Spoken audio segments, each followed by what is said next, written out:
Good morning, let me start by saying that I look forward to meeting the European defense ministers. Later on this week I will meet EU leaders, heads of state and government at the European Council, and then next month President Juncker and President Tusk will attend and participate in the NATO Summit in Brussels. And all of these meetings shows that we are strengthening the cooperation between the European Union and NATO. I welcome that. We are also planning to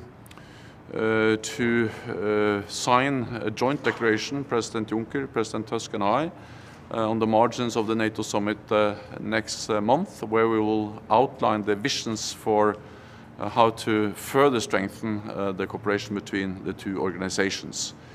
We will welcome the efforts to strengthen EU efforts on the defense, but at the same time, of course, highlight that these efforts are not competing with NATO, but they are actually complementary to NATO and the collective defense that NATO provides.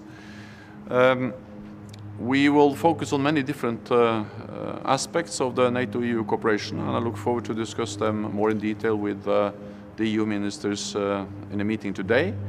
One area which is of particular importance is military mobility. We need to be able to move forces quickly throughout Europe when needed, and NATO is investing. Over the past 4 years we have invested 2 billion euros in different kinds of infrastructure projects, including upgrading harbor terminals and runways. So we have already started to move, but I welcome to do more together with the European Union, and also sent a letter to President Juncker and President Tusk, where I outlined the requirements for movements of NATO equipment in times of crisis. I also expect the NATO Summit next month to focus on open door. I welcome the agreement between Athens and Skopje on the name issue, and I expect and I hope that NATO leaders at the summit will decide to start accession talks with the former Yugoslav Republic of Macedonia, and this will once again reconfirm that NATO's door is open. I look forward to discussing this and many other issues with the European defense ministers later on. On Turkey's election outcome, how reliable is Turkey as a NATO partner? Because it's turning into an autocratic state and human rights are not really regarded. How reliable is Turkey for NATO? I will congratulate President Erdogan on his re-election as president. I will also congratulate the Turkish people with a high turnout in the elections. Turkey is a key ally for NATO for many reasons, not least because of its strategic geographic location, bordering Russia in the Black Sea, but also Iraq and Syria to the south. And Turkey has been very important in the fight against Daesh, against terrorism. We have used infrastructure bases in the efforts to fight terrorism, Daesh, ISIL in Iraq and Syria. NATO is based on some core values: democracy, the rule of law, individual liberty. And I personally attach a great importance to these values, and I have underlined the importance of these values in many different NATO capitals, also of course in Ankara when I met with the Turkish leaders there.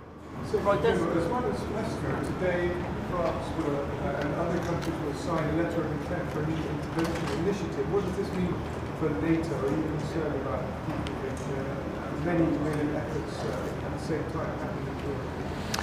I welcome this initiative because I believe it can strengthen the readiness of our forces, because we need higher readiness. That's exactly what NATO is now focusing on.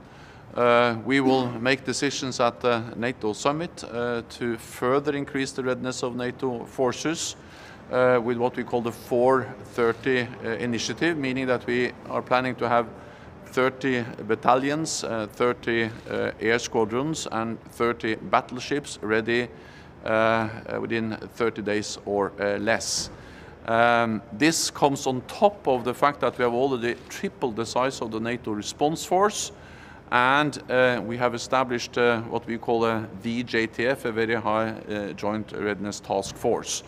So I just see this new initiative as something that can complement and actually reinforce the work which is ongoing in NATO to strengthen and increase the readiness of our forces.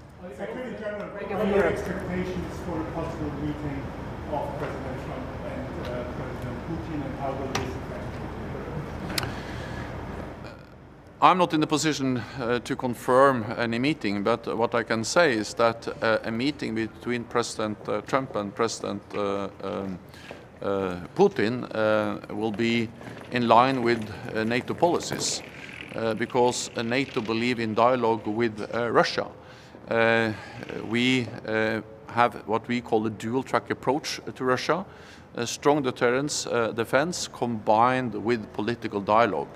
Russia is our neighbor, Russia is there to stay, and we need to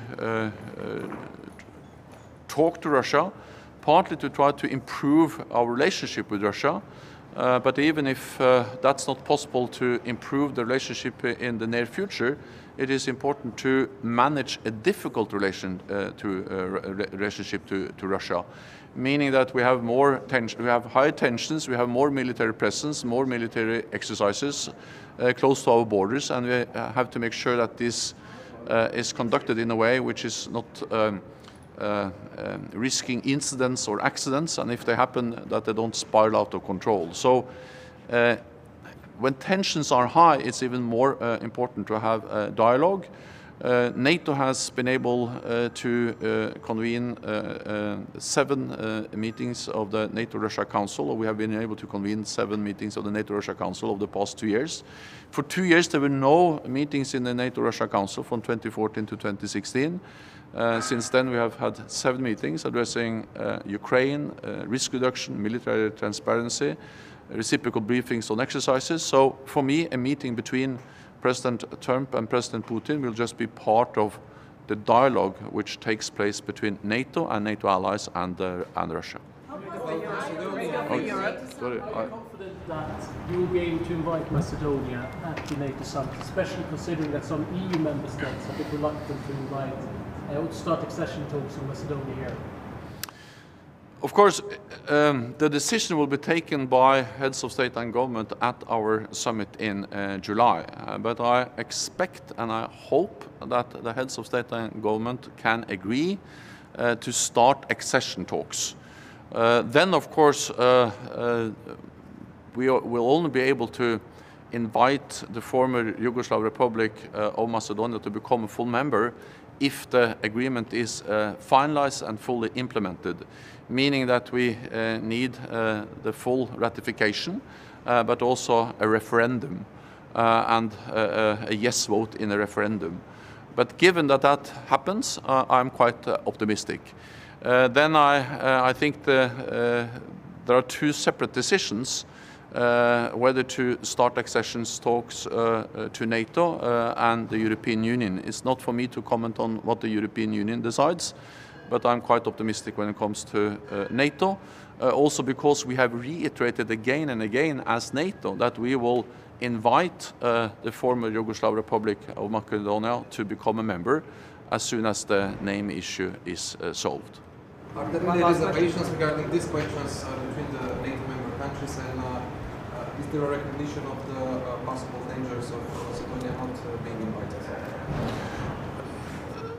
If the former Yugoslav Republic of Macedonia finalize and implement the agreement, also with a yes vote in the referendum, then NATO will invite the country to become a full member, because we have stated that many times before.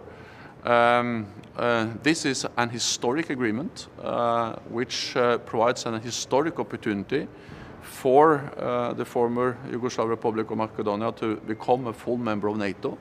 And I really urge the people of the country to seize this opportunity and to support the agreement.